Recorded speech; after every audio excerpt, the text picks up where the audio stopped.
In this lesson, I'm going to show you the unbelievable chord progression, song structure, and songwriting secrets of I Just Wasn't Made for These Times off the legendary Beach Boys' Pet Sounds album.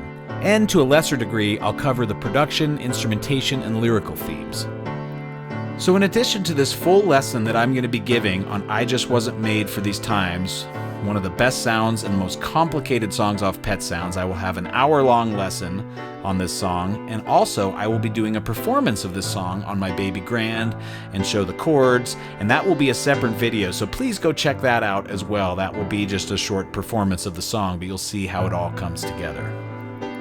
Please take a quick second to subscribe, hit the notification bell. Please join my Patreon, High Castle Conservatory, and you'll learn more unique things that are not taught in a typical Western music education. Check out my playlists here on YouTube. There's lots of Beach Boys chord analysis and all kinds of other interesting music education content. Content. That's the hot word of the week. Content. Is it content or is it not? This is probably content. I Just Wasn't Made for These Times was written by Brian Wilson and his lyrical collaborator Tony Asher, and is probably my favorite song on Pet Sounds, and there is some stiff competition for that award on that immaculate release. To me, this song embodies the essence and theme of the album in every way. The isolation, the orchestration and production is very heavily layered and takes on a real pensive, fluid, psychedelic quality, really. The lyrics seem to be very personal to Brian and portray his feeling of not fitting in and being ahead of his time and being misunderstood by the public and probably even some of the people in his own band. In a way, it seems like it perfectly expresses the primary sentiments of the Pet Sounds album. This song was first shown to me by Trey Spruance of Mr. Bungle and Secret Chiefs 3. Mr. Bungle was a band that we heavily were into in high school, and eventually we got to know some of them. And long story short, they borrowed my Kurzweil K2500 keyboard, which is right over here, to record their California album. And I went to pick it up at his house, and I was asking where some of the influences were, and he showed me Pet Sounds and went right to this song. So, you know, some people like prog for the sake of prog, but certain bands like Mr. Bungle will point you more towards things like the Beach Boys or Ennio Morricone instead of just some progressive band that plays a bunch of notes and a bunch of time signatures. The chord progression for this song is the epitome of that sophisticated chord style that Brian had crafted for Pet Sounds, and really it was an amalgamation of his whole career and a culmination. It's full of non-root bass notes, or what we call chord inversions or alternate bass notes. Many of you have seen videos I've done on such topics. And tonal ambiguity, when there's a lack of an obvious key center, as we're so used to hearing in Western music. So many of these songs on Pet Sounds really have a hard time figuring out what key they're in.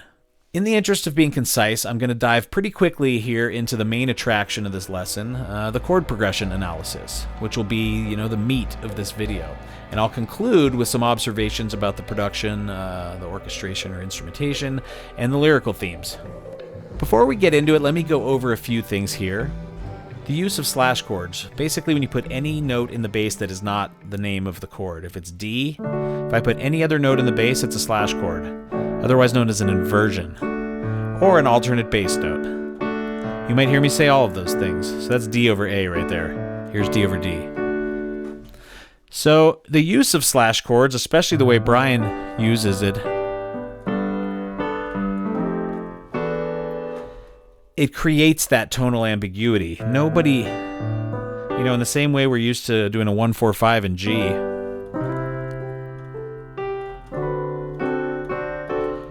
we can tell 1-4-5-1, or most of the musicians can. But when you do this,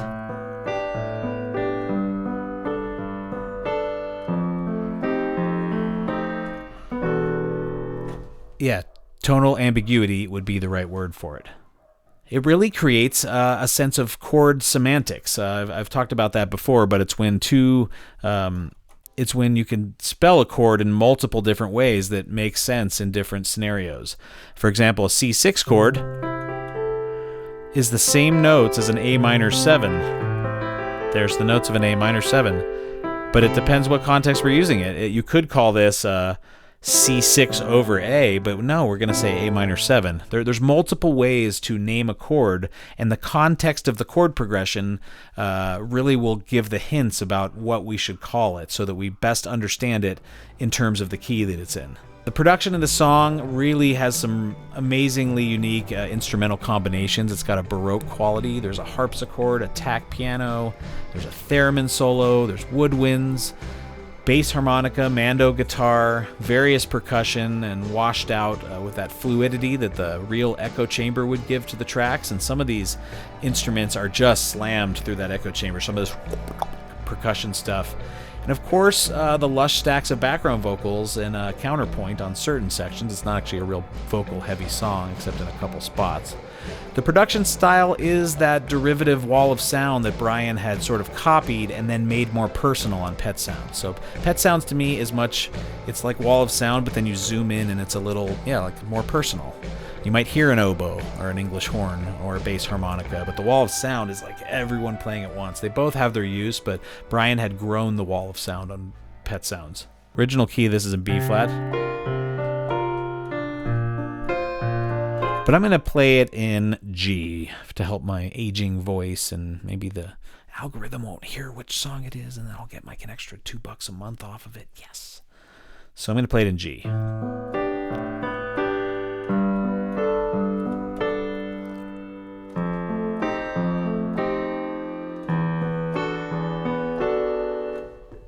All right, let's get right into the song. Let me first talk a little bit about structure. This song dives right into what I'm calling verse 1.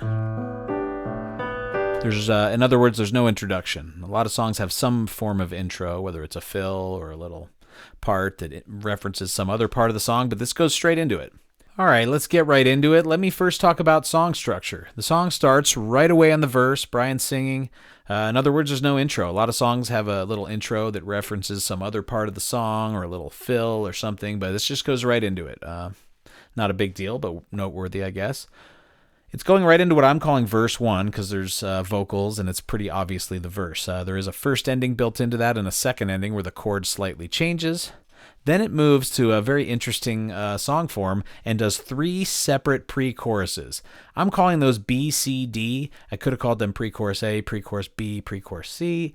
I could have called the verse A. The A section is the first section, but I called it verse, and then I'm calling the next 3 pre-choruses B, C, and D. You could name it how you want. That's just what I chose to do. We'll get into the rest of the song form as we go, but let's just know it starts with a verse that has a first and second ending, then 3 separate pre-choruses before the very brief chorus, and then it goes back and does that all again. So right now, I want you to just listen to this chord progression 1 or 2 times. I'll play it on my baby grand just so it sounds better than this, MIDI thing.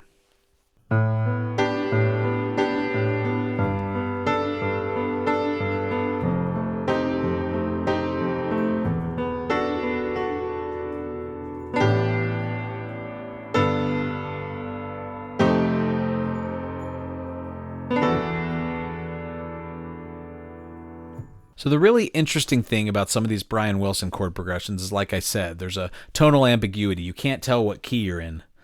There's a lot of ways I could call this chord progression. If we follow this here, we could call that G over A, because here's G major and here's A. Now this is a G add 9, then F dominant 9. That includes the dominant 7 if it says F9.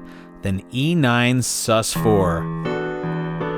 Now let's do that again. I could call this first one E minor 7 over A, because it sounds a lot like that, and the second chord sounds a lot like G major 9, and then A minor 7 flat 5 over F, which is not really a chord, because we all know that that means dominant 9. But inside a dominant 9, the F dominant 9, from the 3 is built a minor 7 flat 5 chord. So that's just a way to say it, semantics. And then B minor 7 over E could be the chord instead of E9 sus 4. So if we take E, here's the 5, here's the 7, because it's a 7 is inside of an E9. There's the 9, and then the sus 4. But what that is also is B minor 7 over E.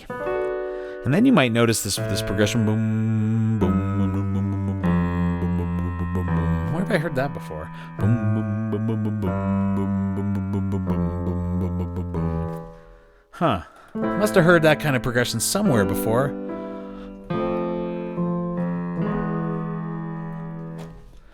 It almost makes me want that first chord to be called an A minor somehow. This is like an A minor 9, an 11, a minor 7. It just has no 3. it's hard to call a chord without a 3, right? Because 3 is what defines what it is. But if I wanted to, I could call that A minor 11 with a 9 and a 7 with no 3.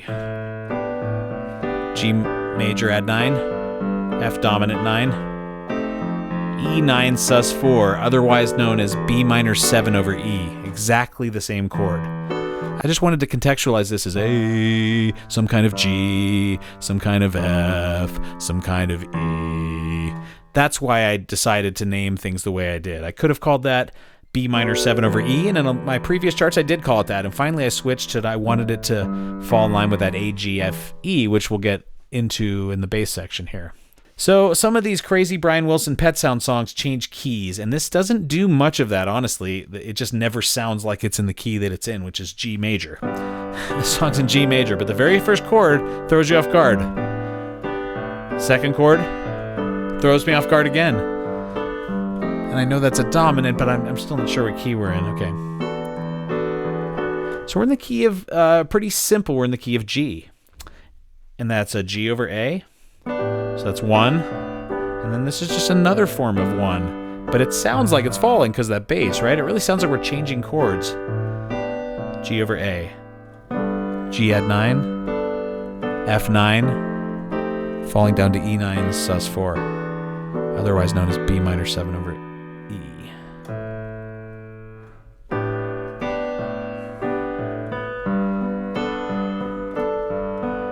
So all that is 1, a different 1, then that magical flat 7, which I've have videos about that, and then 6 dominant. But that E9 sus 4, I do want you to realize that's a B minor 7. You could call that 3, right? That B minor 7 is 3 of G major. So they both are in play there, but as the E9 sus 4, it's really serving as the 6 dominant, which is the 5 of 2, which is A minor. 2 of G, right, is A minor. So the 5 of that 2 is that E7 or the E9. And once again, to reiterate, you see a lot of these E9 sus 4 chords. And in E9, there's the 5, 7, and when I say E9, it means a dominant 7. You have to say add 9 if you don't want a 7 with it. So remember that. If you say 9, it implies 7 unless you use the word add. So E9, which implies a dominant 7 because it's letter number E9. It doesn't say major 9 or minor 9. E9, so it implies a dominant 7. And then there's the sus 4. So it would be a major 3, right? But we're suspending it. So that same chord, E9 sus 4, could also be called, like I've said like 10 times in this video, B minor 7 over E. That's the same exact chord. E9 sus 4 is exactly the same as B minor 7 over E. Now when we see this chord change where you'll see like E9 sus 4 to E7 flat 9, that's fine to just think about it as 2 dominants. But if you think about it in terms of B minor, right, over E, B minor 7 over E, it's 2-5 in A minor. If we have B minor 7 over E to E7 flat 9, that's 2-5 in A minor. And remember I've said major and minor have slightly different 2-5-1s. In a major key, such as G like we're in, the 2 is going to be a regular minor chord or a minor 7 chord, and the 5 is going to be a dominant chord, or a 13 chord, or a dominant 9 chord. But in minor, such as A minor like we're doing in this song, the 2 is a minor 7 flat 5, which would be like a B minor 7 flat 5 to an E7 flat 9 is usually what you do, or a sharp 5 in a minor key, you know? But I've told you in other videos, you can mix and match. You can do a minor E2 on a major key, or you can do a major E2 on a minor key. In this case, we're hinting at the A minor key, but instead of it going to B minor 7 flat 5, it does B minor 7. So it's as if that was a major key, and then when we hit that E7 flat 9, that's definitely a minor type of dominant. So you can do complete mix and match on 2 5s, where you can swap out whether the 2 is a regular minor 7 chord, such as in a major key, or a minor 7 flat 5 chord, such as would be in a minor key. So they're completely swappable and interchangeable, and just remember that. So anyway, we are in the key of G, no key changes so far. Flat 7 is not diatonic, that F9, but flat 7 is used all over music, and I've done videos about that. So we're in G. let's talk about the bass line. Brian uses multiple bass lines at times. We'll have a low stand-up or maybe even electric with that stand-up, or a low part of a piano playing. And then I'll have a higher picked, kind of surfy, muted tone. It could be a baritone guitar or a Fender bass, up an octave. And it carries more of a little melody sometimes. Sloop John B has a famous lead bass throughout the whole entire track, which I think is Carol Kay. But anyway, there's these two separate bass lines. One is just hammering this low part. And this is the part I was saying before. Where have I heard this before? Where have I heard this before? And if I play those chords, you're not going to think that it makes sense for that.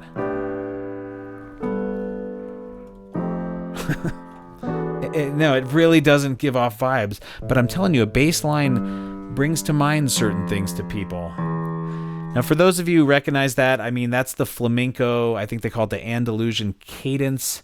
It's so many pop songs as well. And in flamenco music, let's just say they use that exquisitely with their forms, whereas in pop and rock music, it's more of this kind of boneheaded, type of Stairway to Heaven thing. Not that I don't love Stairway to Heaven, but... So anyway, there's that Andalusian cadence. You're going to hear that all throughout flamenco music, but you'll have, things like My Little Runaway, or is it just called Runaway, by Del Shannon. And as I walk along, I wonder what went wrong with our love that was so strong.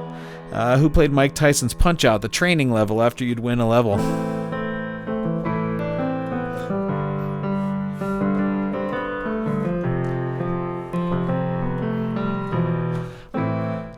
Good Vibrations. I love the colorful clothes she wears, and the way the sunlight plays upon her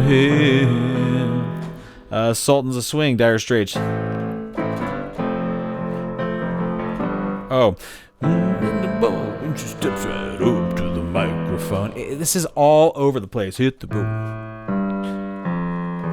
road, Jack, and don't you come back no more, no more, no more, no more. Hit the road, Jack, and don't you come back no more. Ain't got nothing more than mean old man, the Stray Cat Strut, and then even all that stuff like the Stairway to Heaven type of... and that opens up a million other songs to not resolve to that E, is to just do that. There's dozens and dozens of songs that use this, but I just really wanted to point out and make a point of emphasis that this song starts with that. But not at all what we're used to. We're used to... sometimes dominant. That happens. But instead we get this.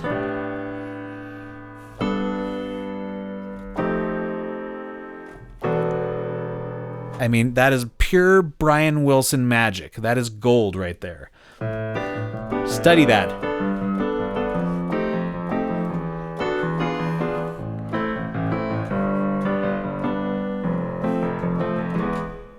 All right, I want to add something to this idea of that Andalusian cadence where you go A minor, G major, F or F7 to E7. You can have secondary chords inside of that, and it's still that same cadence. So this thing has given us a lot of the songs we know in popular music. Let's take something like, I think there was a couple I had in mind. I Will Survive. First I was afraid. There's that A minor, but a secondary chord. I was petrified. Now it falls to that G. Thinking I could never live without you. Secondary chord up to C. By my side.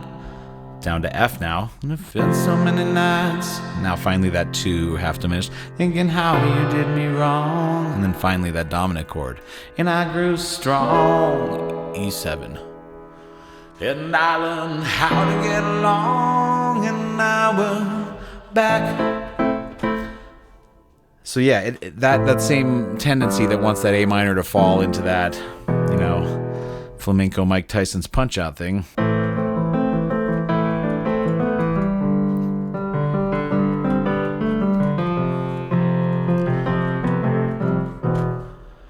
Can give us chord changes like this. I Will Survive. And we've heard that in classical music, right? And we also hear it in songs like Wild World by Cat Stevens. And instead of the secondary chord being D minor, he turned it dominant, which is totally okay. The secondary chord can be dominant or minor in a lot of these cases. So this is just a slight variation on that same thing. Now that I've lost everything to you, say you want to start something new, and it's breaking my heart you're leaving. Baby, I'm grieving. So if you wanna leave, take good care.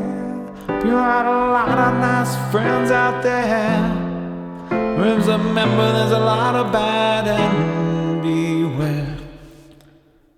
Yeah, it's a cool tune. I remember getting into that song on like a houseboat trip in 5th grade or something like that with John Gebhard's family, and his older sister was playing Cat Stevens. I think the guy has a nice voice. I hate having to advertise to you, so let me make this quick. I could really use your help to grow this channel. Between my full-time job as an ER nurse and being a husband and father of 2 kids, it is very hard for me to find the time to make content for this channel. Many of my videos take 10 or 20 hours to create. For those of you who are really getting a lot out of my lessons, here is how you can help me out. Make sure you are subscribed to my channel and that the notification bell is set to all notifications for my channel. I think only 10% of you have that clicked now. You can watch more of my videos by browsing through the playlist section of my channel to find the videos that most interest you. But the very best way you can help me is to subscribe to my Patreon music school called High Castle Conservatory. YouTube pays me about 1 cent per view, but on Patreon you can decide to give me $3.50 a month, or $7, or $15, or more, whatever you feel you're getting out of my lessons. The more support that I get on Patreon, the more time I have to devote to making unique music education content for you. At this point, I have not abbreviated my videos here on YouTube or put my full videos behind a paywall, and by joining my Patreon, you help me in the most direct way possible. If you have found yourself really enjoying my lessons, then please come join High Castle Conservatory on Patreon. Lastly, please consider buying my original music projects ISS and High Castle Tele Orchestra on Bandcamp. You can find the details and links in the description below. Now let's get back to that lesson.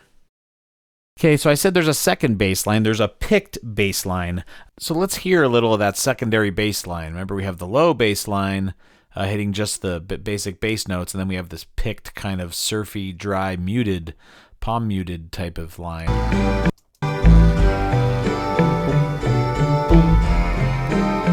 And you hear the low one, boom.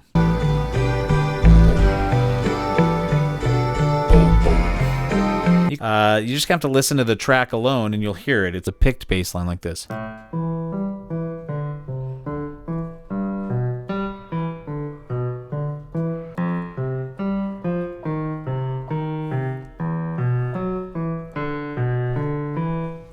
So just listen to that track alone and listen to that little cool little secondary bass part. You can have 2 bass parts. One just doing that Andalusian cadence.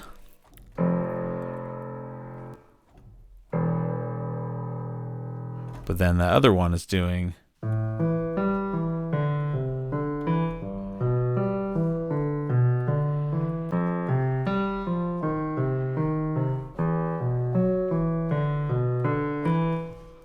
So as I've said, there's no intro. The song just starts on the verse. I've been looking for a place to fit in where I can speak my mind. First ending. Take the repeat.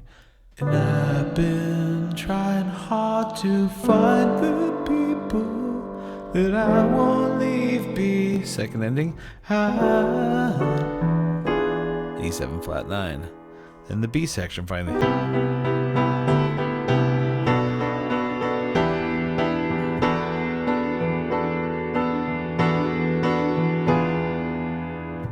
Like I said before, the B section is really the first of 3 pre-choruses.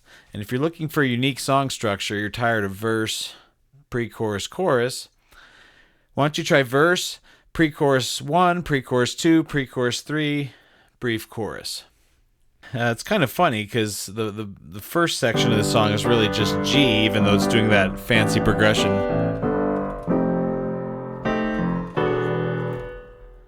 And then finally for this B section, it just goes up to 4, which is so typical of it. It's as if this was like a blues or something. And we're like, yeah, we're just going to go to 4. he kind of pretends like it's no big deal, but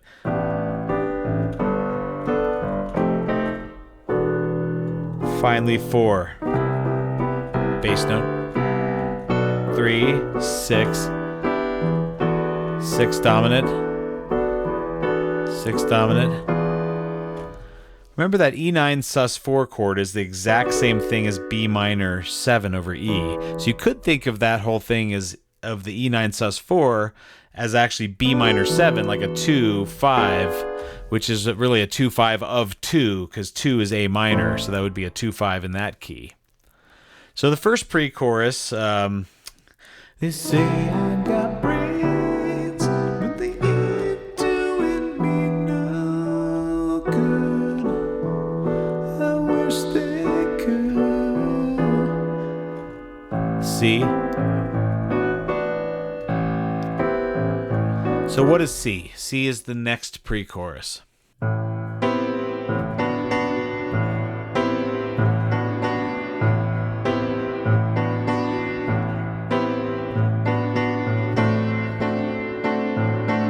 So B was the first pre-chorus. Now we're on to C, which is really A minor 9. And a cool voicing for that is there's the A. Now there's 9, 3, 5, 7.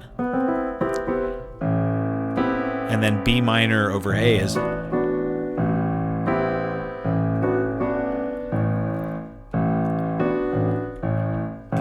time things start to happen again, I think I got something good going for myself, but what goes wrong?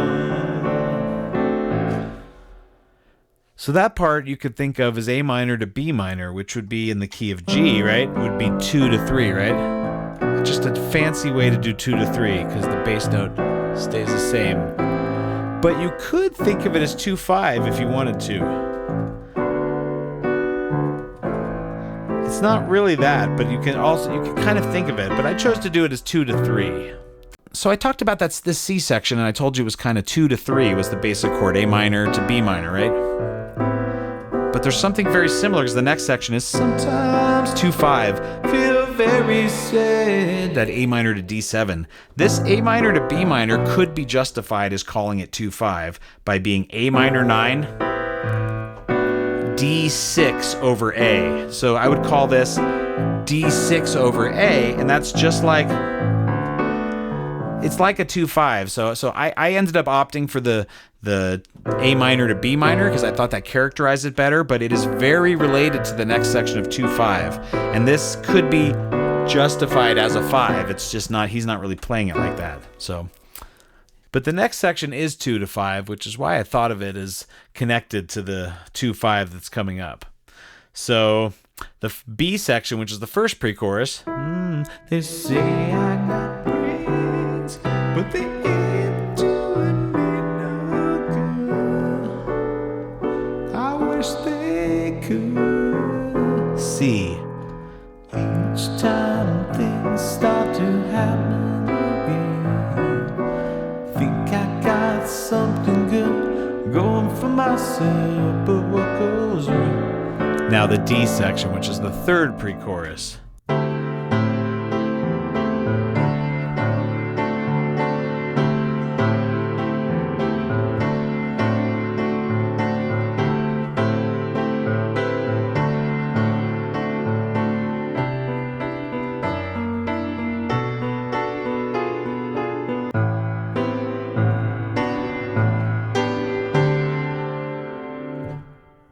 In a lot of ways, this is just a simple 2-5, except the bass note does the 11, or the perfect fourth in the bass of that A minor, and sounds like this.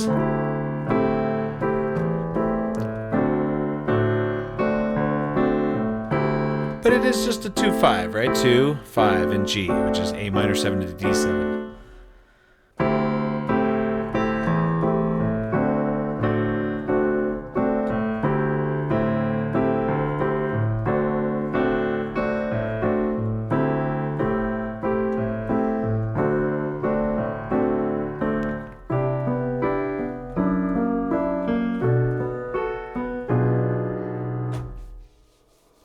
The background vocals in the song are kind of weird and sparse, and they only come in on certain sections, like some of the pre-choruses, but they are almost sounds more like a Brian Wilson solo song because this song is so about Brian in the first place. But some really cool vocals come in on some of those pre-choruses, and on section D, when he goes, "Sometimes I feel very sad," there was always these other background vocals doing this counterpoint, and I could never put my finger on what they were saying.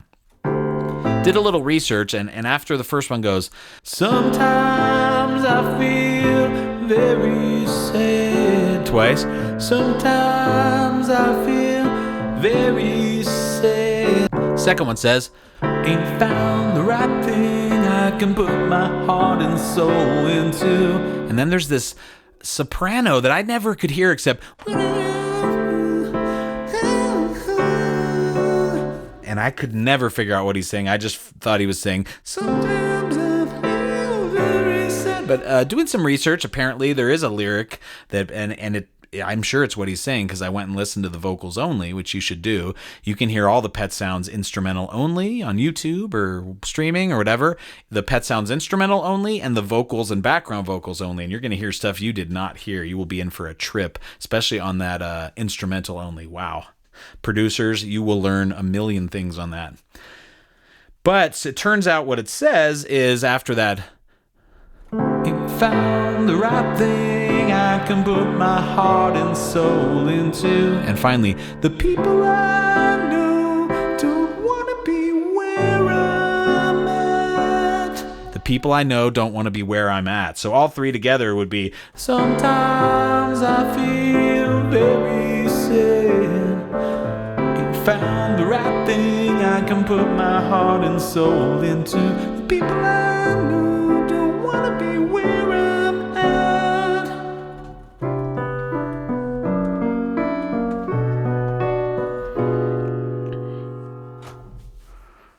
So we saw there were 3 pre-choruses in a row, the B, the C, and then the D section. And finally, the actual chorus is very short. So it does that little transition interlude before the chorus, which is kind of Baroque, and you hear the harpsichord.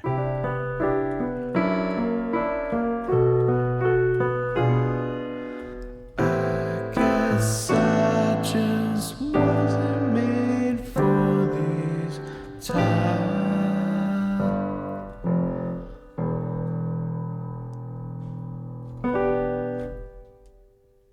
So right there, you really just take the repeat and do the whole song again until you get to the chorus again, and you take the second ending of the chorus, which is that crazy, crazy interlude. So that chorus, we have 2 to 3. I guess a sneaky 1 wasn't made for these 1 with a sneaky bass line. Then you repeat the whole form again. I don't need to do that. You can listen to the song. It just repeats until it gets to this chorus again. I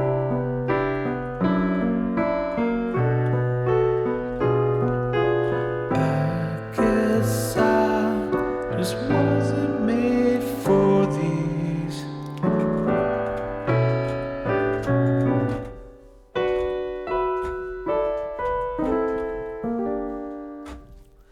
It's such a cool and unexpected part, and it reminds me of that middle section of God Only Knows, which is the do do do do do do do do. But anyway, what we have here is, I guess I just wasn't made for these. Now you take the interlude, and I'm going to play it slowly.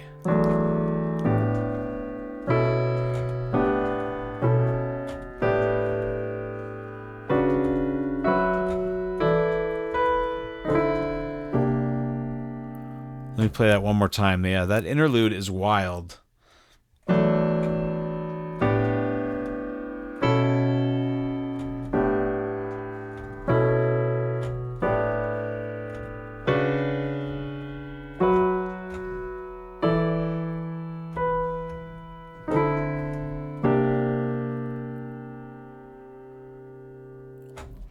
Let's take a look at the chords on this interlude. You see they're almost all slash chords. D over E, G over A over B, G over A over B, G over A, then B minor over C sharp, F sharp minor 11, E minor 11, finally C13, C9.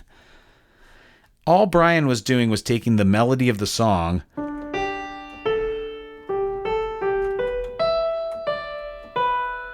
That's all it is. It's 2-bar interlude, so it's kind of a little bit of an odd bar phrase. Odd. If you do 2 bars, most things in rock come in 4 and 8 bars. So whenever you do 2, that's actually an odd phrase. You might think only a 5 is an odd phrase or 7, but doing 2 bars of anything. So he starts the verse basically, but starts the verse. And there's a really strange harmony in the bass, which I haven't fully analyzed, but it's like sevenths or something like that, because D and then E there. So memorize the melody here. And then in the bass, you're going to be doing something strange, which would be E, A, B, A, B, A, C sharp, F sharp, E, D, C, D, C. Really weird. And like I said, I don't think he was thinking of any of this, but listen to the effect that all these slash chords has. And I'm not 100% sure my transcription on this is perfectly flawless, but mine works within the framework I understand. And some of you people with better ears may be like, oh, he's wrong on that chord or something like that. So really slowly, let's just take that D over E, which remember I said every one of these chords I decided was in D. Look, D major is in D, G major is 4 of D, A is 5 of D, G is 4. It really fits nicely. Or if I had stayed in G, A major's not in G. I mean, it's too major, but all of these chords, including that F sharp minor, the E minor 11, they're all in G. I mean, sorry, they're all in D. So we have D major triad over E, and then G major triad over A. Cool bass notes, huh? Then this is kind of easy because you just go A over B, back to G over A over B, back to G over A. Now here's that B minor. It's this voicing with this. Sounds really dissonant. The 9 in the bass on the bass is crazy. C sharp, then F sharp minor 11. I'm calling it this. See the fourths from the 1? That's one of the best voicings for a minor 11 because you get the 1, the 11, and the minor 7. What else do you need? Then you get the E minor 11, which is the same thing down, E, A, D. And then there's an extra melody note there, the B. And then finally the C13 over D to C9. And if you've ever heard that before, there's those, I'm not a great pianist or blues pianist or rock pianist, but there's these classic tropes that you hear and you're like, what is that? I need to know that. Remember when someone showed me this one? So for C and like a C7, like a blues, you just do these 2 voicings. And those are the last 2 voicings of this.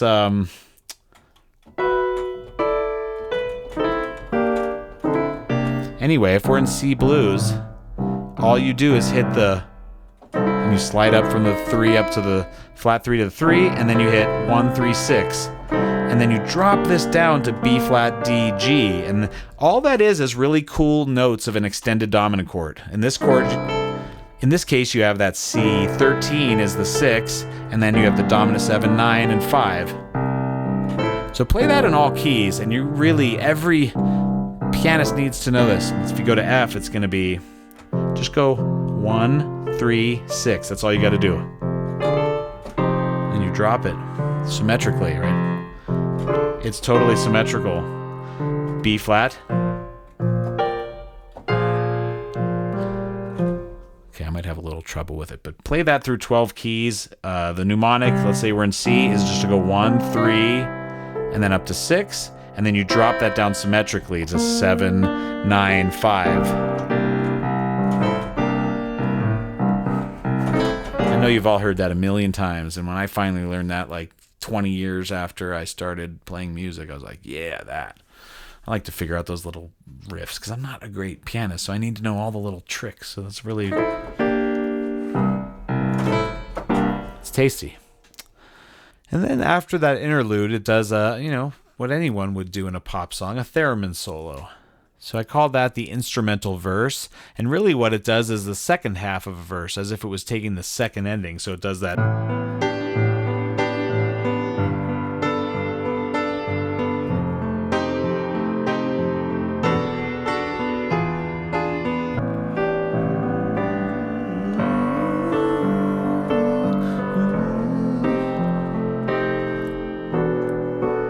Then it goes to what I call the outro chorus, which is similar to that, to one of those previous sections, right? One of those pre-choruses.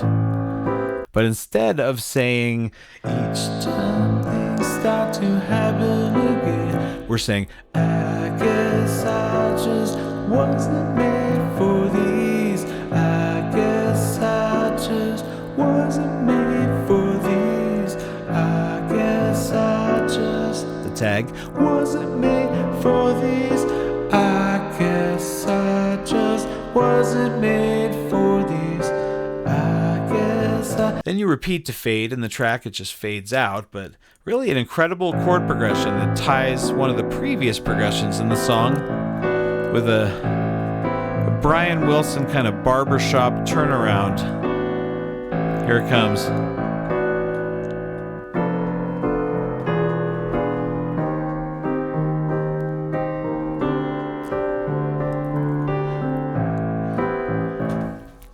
And there's a lot of ways you can read that C minor over E flat. It functions just like an E flat 6 in the key of G, and I've gone over the miracle of flat 6, right, of any key. In the key of G, it's E flat. But C minor and E flat 6 are almost the exact same chord, right? They have almost the same sound. So it's like a 4 minor to 5.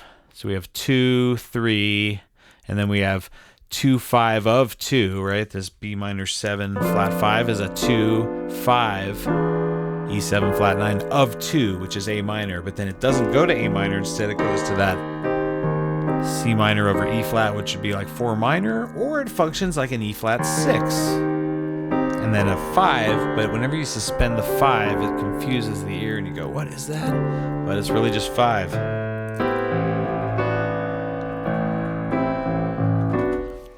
Really, really, really cool set of chords, and I think study up on that. Real quick, one more time, just for you songwriters out there, let me talk through the form of this song. So there's no intro, it starts right on the verse.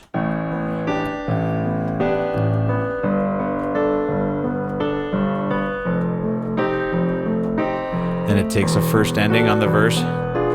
Oh no, it doesn't do it that time. It does that again. So that's what I call the verse. And then there's a very strange thing, which you songwriters, song form is so important, and analyzing unique song forms from the masters, such as Brian Wilson and lots of other people, will show you things you might be able to employ in your own songs. So a very typical thing would be like verse, pre-chorus, chorus, or an intro is pretty common in most songs, even if it's like a drum fill, even if it's something. This song contains no intro, it's straight into the verse. I keep looking for a place to fit in, where I can speak my mind.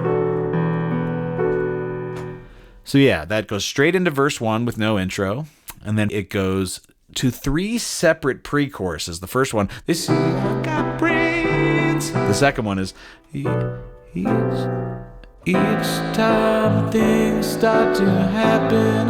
And the third pre-chorus, which I'm calling D1, I'm calling B the first pre-chorus, C the second pre-chorus, and D the third pre-chorus. And verse 1 is kind of the implied A there, even though I didn't call it A. So my form says verse, B, C, D. And we know from what I've told you already that B, C, D are 3 completely separate pre-choruses. And D is that sometimes I feel very sad.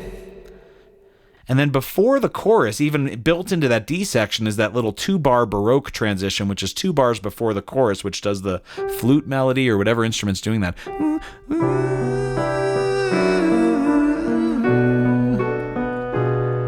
Then finally, the chorus is actually really brief. I guess I just wasn't made for these times. So after that first chorus, and it does that fall down to the E minor 7, you see the repeat sign? It just goes back to the top of the song, does the exact same thing again up until the chorus, and it doesn't take what I called the first ending of the chorus, which does that little fall down thing. It does instead go straight into that strange interlude. I guess I just wasn't made for these. Now, I'm not sure what instruments are playing there. It sounds like some woodwinds and the theremin. It's very strange chords, and I would call this typical of Brian's, vocal voicings that are more akin to like barbershop tags, where they're really doing some wild harmonies. The interlude, it's as if it started the melody, right? But it doesn't finish the melody and instead goes right back to the top of the verse with the theremin taking the melody again. But what it does is it does half of a verse. So it does that second half of a verse. So basically it does the verse and takes the second ending, which is a little bit of an odd form there because they cut a little bit of time out of the verse basically by doing 2 bars of interlude and then just one time through the verse taking the second ending. And that's the theremin solo. But what you have to understand about this form is they come back to something like the chorus, and you might, as the listener, be convinced it's the chorus because he's saying, I just wasn't made for these times, right? He's saying, I guess I just wasn't made for these. I guess I... But now, then if we think back, wait a minute, what was the chorus? The chorus was just this little tiny part after the Baroque section, which went...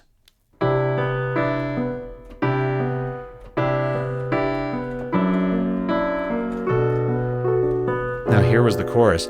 I guess I just wasn't made for these times. So yeah, there's something else going on because this is not the chorus. I call it the chorus outro or the outro chorus. I guess I just wasn't made for these times. What he did was blended 2 parts of the song. So he blended the chorus, which we had in our heads of I guess I just wasn't made for these times. And instead added it to that C section, which was the second pre-chorus, which was like that. Each time things start to happen again, I think I got something good going. If I asked you to blend the chorus and that C section, this is exactly what you would come up with. So you get this longer kind of pedal tone thing, right? Because just the A is in the bass. I guess I wasn't made for these. I guess I just wasn't made for these. I guess I tag just wasn't made for these.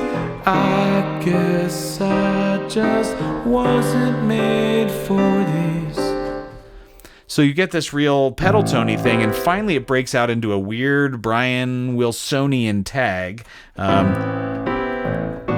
B minor 7 over F, so the flat 5 in the bass, E7 flat 9, so you have a 2, 5, and A minor. Then finally this C minor over E flat, which is very similar to E flat 6, or like a flat 6 major. It's also very similar to 4 minor, which is C minor, but this bass note is strange. But remember, C minor is very close to E flat 6, only a B flat is the note you have to add, and listen, it sounds very similar, a little different. And then you do a dominant chord and you do a sus on it, you really throw things into like, what is that? Whenever you hear regular dominant chords, most of us musicians can tell that, but sometimes in the middle of a progression when you're doing weird stuff like, it just leaves you going like, what? It's a sus, it could be an alternate bass note, but yeah, Brian is really good at that stuff. So just fades out on that outro chorus. So that's the entire song form. Straight into the verse, 3 separate pre-choruses, a chorus, take the first ending and go straight back to the top and do that entire thing again. And after the chorus, take the second ending, which is that really strange interlude that I went over. Comes out of that into that instrumental verse, which is just second half of a verse with the theremin soloing, doing the melody, really. It's not even a solo. I'll call it a solo. Whoops.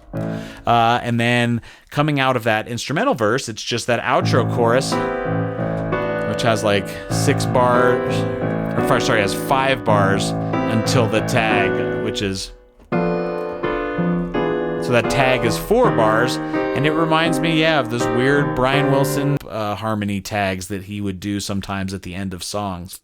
So let's hear a little of that secondary bass line. Remember, we have the low bass line hitting just the basic bass notes, and then we have this picked kind of surfy, dry, muted, palm muted type of line.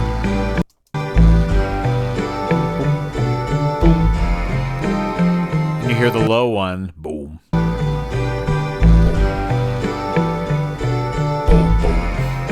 You can also hear the harpsichord, but there's this real psychedelic quality to the way all those instruments playing the chords are coming together, where this just sounds like nothing of this world. It doesn't sound like an ensemble. You can, so many times rock bands are like, oh, there's the guitar, there's the keyboard, there's the drums. It doesn't really bring you somewhere else just with the production alone. So this is wild. Now, this is a minor third down, and it's being pitched down, so you can go listen to the original Pet Sounds sessions and listen to these instrumental tracks. There's a ton of stuff going on there. And finally, the beat comes in on that B section, which is like the first pre-chorus. Say I got brains.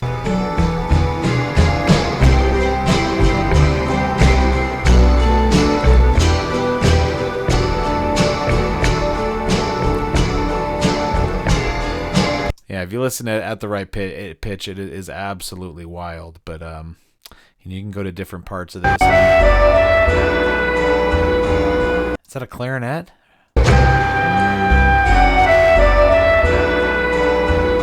There's woodwinds. Then there's a clip-clop percussion through a ton of reverb. It sounds like wood blocks. So.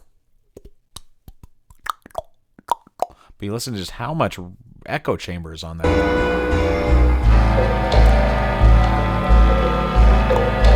And then those really powerful woodwinds that are real loud in the mix, There's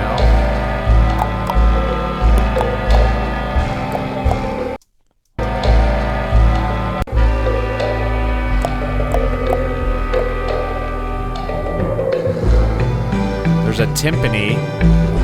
I think it's just hitting like...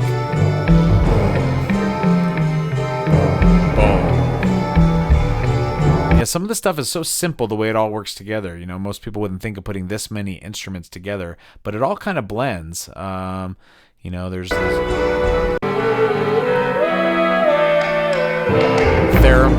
theremin solo. It sounds kind of like a human voice. Ooh, ooh, oh, oh.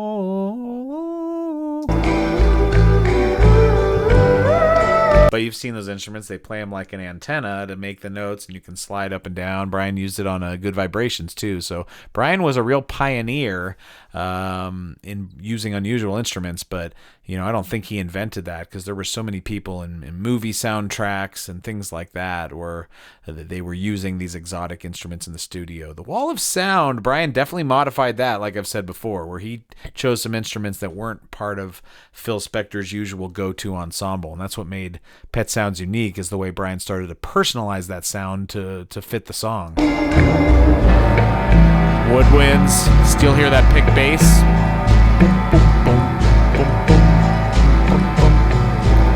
Yeah, to me, this is like probably the most wild backing track. And this pitch down a minor third, it doesn't really do it justice. Go ahead and listen to it. Go on YouTube or your streaming service and listen to Pet Sounds box set or sessions or instrumental of I Just Wasn't Made for These Times, or really the whole album. I can't think of a better production teaching tool than that. Is just listen to the instruments that Brian chooses to use at certain times, and it is amazing. Let's take a look at the melody now and analyze which notes of the chord they're playing. There's two ways you can analyze a melody, and that's in terms of key, which notes they are absolutely in the key, or you could say which tones of each particular chord they are. And I prefer that style, because what I get to figure out then is, are there any weird dissonances in the melody or notes that don't seem to make sense, but that's why they sound good sometimes. So beginning, we're in the key of G, so G over A, which in terms of melody is just a G chord. The bass notes don't matter at all for melody. Like it's a completely different vibe. You don't have to worry about bass notes and melodies. So we have a G over A, and the melody is D, E. So it's 5 of that G chord. It's 5, 6, 1, 7, 9, 1. You could say 2, 1. I like to say 9 because as a chord tone, I'm so used to that being called 9. So we have 5, 6, 1, 7, 9, 1. Then we change chords. It's still a G. G add 9. Then 3, 6, 5, 3, 1. And then over that F9 chord, you get something crazy. That lands on the major third, but goes right up to a sharp 11. And if you know an F dominant 7 chord, and a 9 is an extension of that, but an even crazier one they used in a lot of movies and soundtracks is this F7 with a 9 with a sharp 11. But Brian doesn't need the chord people to be playing it because the melody's taking care of it. And I don't think he had to think about that, but... So the melody goes right from 3 to sharp 11. Another way to say sharp 11 is flat 5. It's just up an octave. So I call it sharp 11 when it comes about, but it goes... Go change. So that's 3, sharp 11, 9, flat 7. Then this E9 sus 4.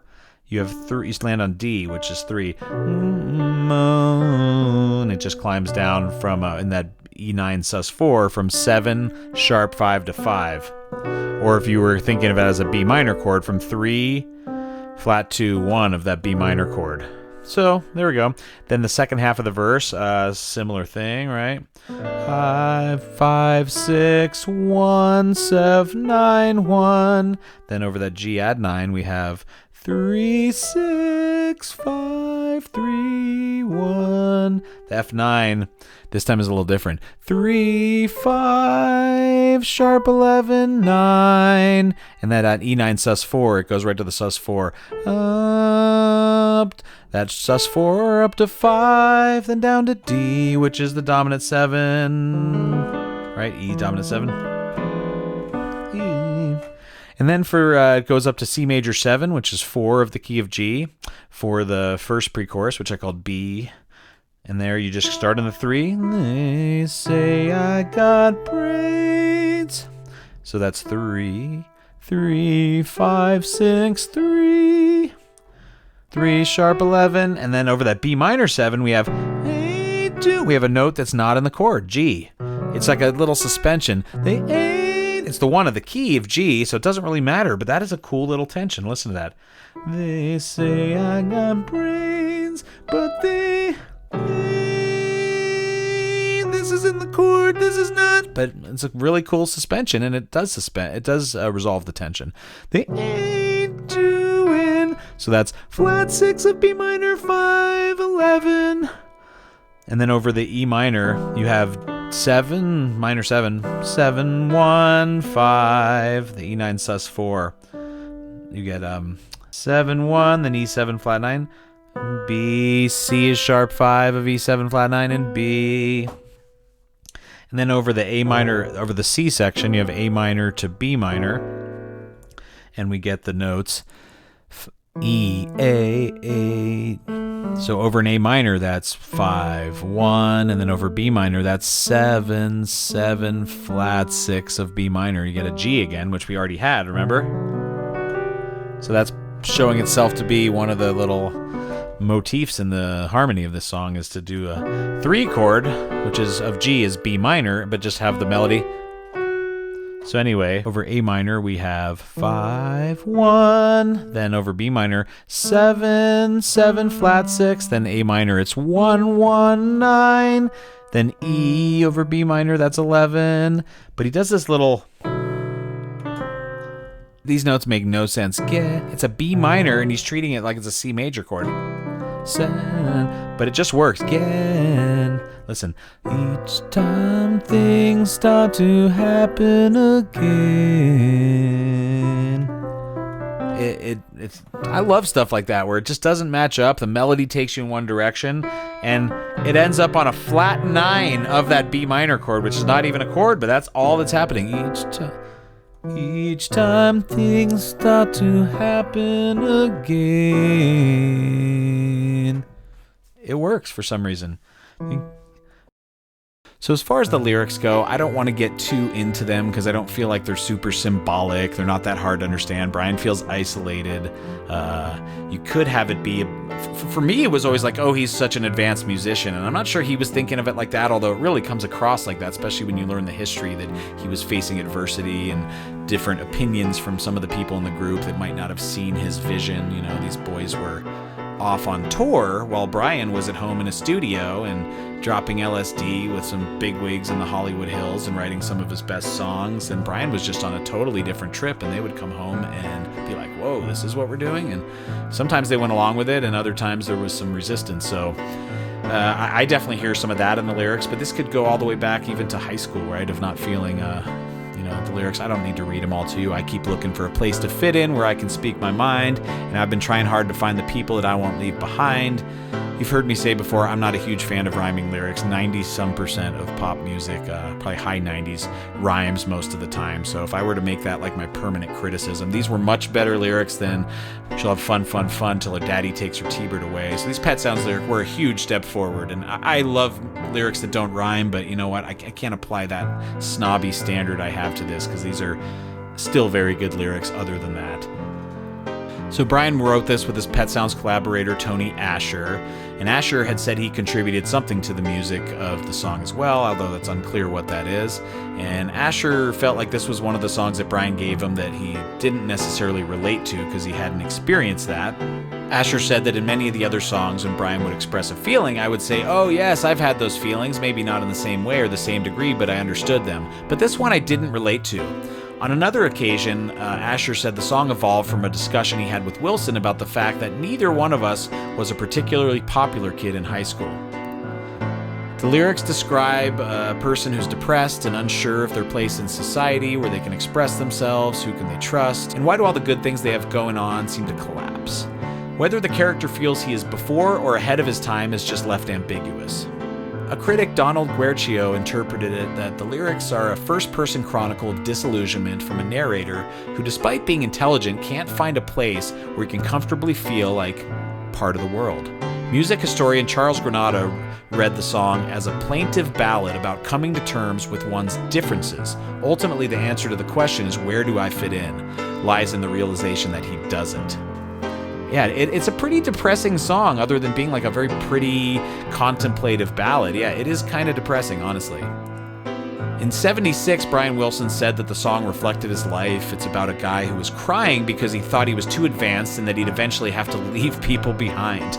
When the interviewer suggested that Wilson appeared to share the character's experiences, he responded, yes, it didn't happen to me. I did Pet Sounds and all my friends thought I was crazy to do it. Tony Asher, the lyricist, said it was definitely a lyric written from Brian's perspective, although during the hours we spent writing, we didn't talk about his socialization per se. He never asked me to interpret his feelings in one of our songs, and certainly not this one. Granada described it as perhaps the most sensitive, moving song on Pet Sounds, projecting an overwhelming sense that the lyric represents Brian's life, his view of himself, and his music. Academic Christopher Kirky called it arguably the most personalized and introspective track on Pet Sounds.